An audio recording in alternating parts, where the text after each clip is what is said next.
I don't. And not out of any malice. I would say he's the smartest, funniest person I ever knew. Yes. Hi, Rose. I remind me what you have learned or can take from charm that you would use the rest of your life. Well, that I had the best power. Sorry, there's an insect in front of me. Orbiting, I cannot tell you how often I fantasized about having that power. It's really pathetic, truly. I would never have to be on an airplane. I could literally go like this, and we could all like go to, I don't know, Istanbul. It's kind of an amazing power. I don't want to freeze time. I don't want to be invisible. I just want to orb.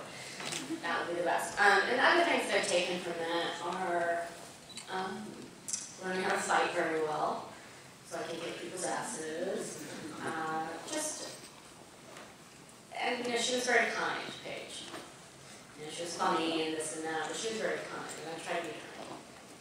I need to ask you just for a second about Conan and working with Jason Momoa. How was he so? Oh my gosh! Yeah, he's hard on the eyes. He's really hard on the eyes. Oh my god! Every day I was like, good God, you're hot. What did you love about working on that film? Besides that? No, besides that, Jason is also just a really good guy, and I love Lisa. Him and his wife are so cute together, and their kids and their family. He's such a family guy. And then he would just go cut some people's heads off. I love the film because it was really hard work, but I'm not a complainer. I would go in at 2 in the morning for prosthetics. I had 6 hours of prosthetics every day. And I would start work around 7, 8 in the morning with everybody else. And then it was an hour for removal. And I let the producers lie every day that I wasn't working as long as I was, otherwise we can never make the movie. And what fun it was. You know, I think she was almost operatically evil. Like, there's almost like a moment in, you know, an opera, the big moment. She was like that all the time. And so they would cut, and I would start laughing at myself, how absurd I was.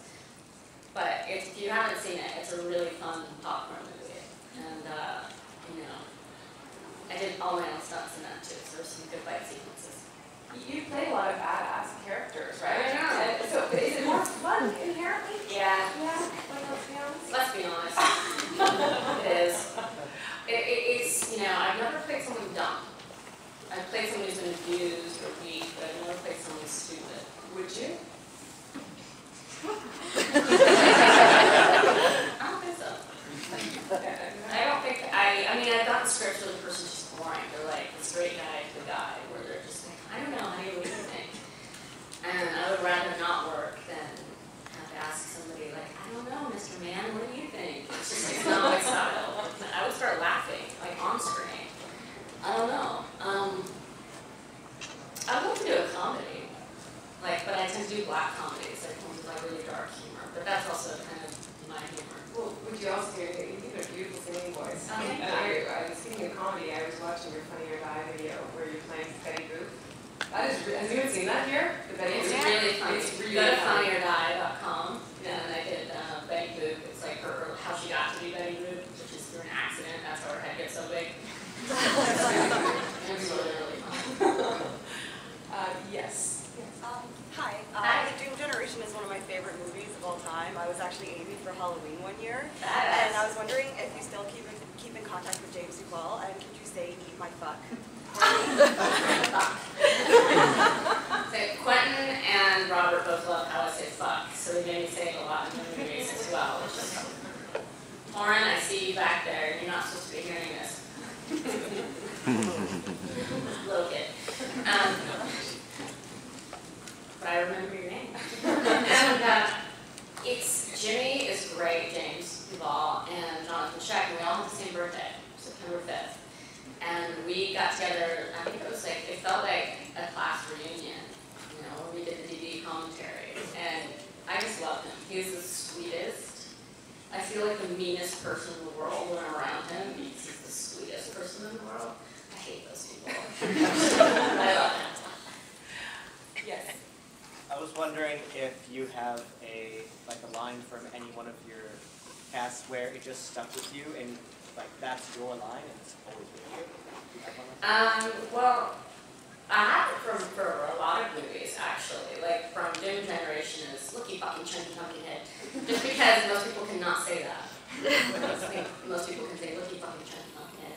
Like, that's a tough line to say. And then like, bam, bitch went down. And in Grindhouse, Planet Terror, I always said useless talent number 72. That's something I always said, so Robert took it and stuck it in there. And when I cried, when I got my leg cut off, and I say, I was going to be a comedian. That's from Robert, because he always thought I should be a comedian. So there's a lot of lines that are really personalized, but especially probably most of the ones that I really say that were put in the script would be Planet Terror. That's the most Cherry's. And the way she became named Cherry Darling is because when I was talking to Robert, I said if I ever had a little girl, I wanted to name her Cherry Darling. And then Palomita, which means little white dove, little dove, was Robert's nickname for me. So that's all that stuff happens. Yes. We know you've jumped from TV to film, but would you ever consider like releasing an album? Wow, I've done about 5 songs for different soundtracks and things like that, and I was recently signed by Dolly Parton's manager, singing, so I'm probably going to go to Nashville in the next month and a half. And I sing kind of stuff like, never knew how much I love you, never knew how much I care. But when you put your arms around me, I get a fever so hard to bear, you give me fever. That kind of stuff.